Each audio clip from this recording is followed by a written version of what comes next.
Now at 6:30, there is a new push to pass a controversial climate change bill here in Oregon. You may remember it failed in the Oregon Senate earlier this year, and the controversy around it made news all over the country. Hundreds of loggers and truckers said it would shut down their industry, and they lined up and down I-5 to take their protest to the Capitol.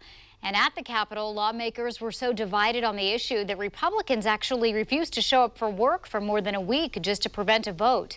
Some even left the state after the governor ordered state police to bring them back to work. Now advocacy groups and students want the voters to be the ones who decide on the bill. Fox 12's Sarah Hurwitz has a look at their proposal and response from the logging community.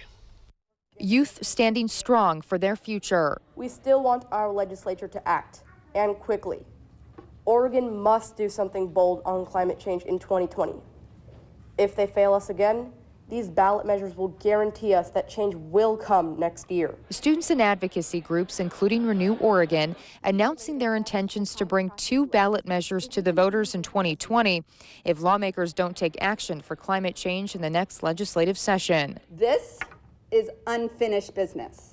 If lawmakers choose to walk away from Salem again in 2020 without passing clean energy jobs, we will take bold climate action to the voters, and we will win. They're calling for 2 measures, the 100% clean economy ballot measure, which would require the state to reduce greenhouse emissions by 50% below 1990 levels by 2035 and be 100% carbon-free by 2050. The 100% clean electricity ballot measure requires all electricity use in Oregon to be from 100% carbon-free sources by 2045. Now, this comes after House Bill 2020 failed this year in the Oregon Senate following massive rallies from loggers and Oregon Senate Republicans who walked out in protest of the bill. You cannot shut down rural Oregon. We cannot afford that cost in order for what they want to achieve. Mike Peel, the owner of a logging company in Vernonia, says the logging community is not against helping the climate, but he says there's already steps being taken to combat carbon emissions within their industry. And we're out there being stewards of the land. We have carbon-eating machines out there for trees.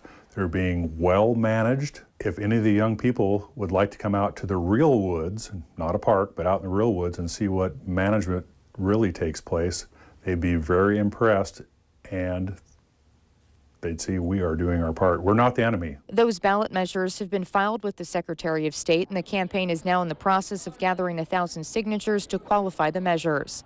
In Portland, Sarah Hurwitz, Fox 12 Oregon.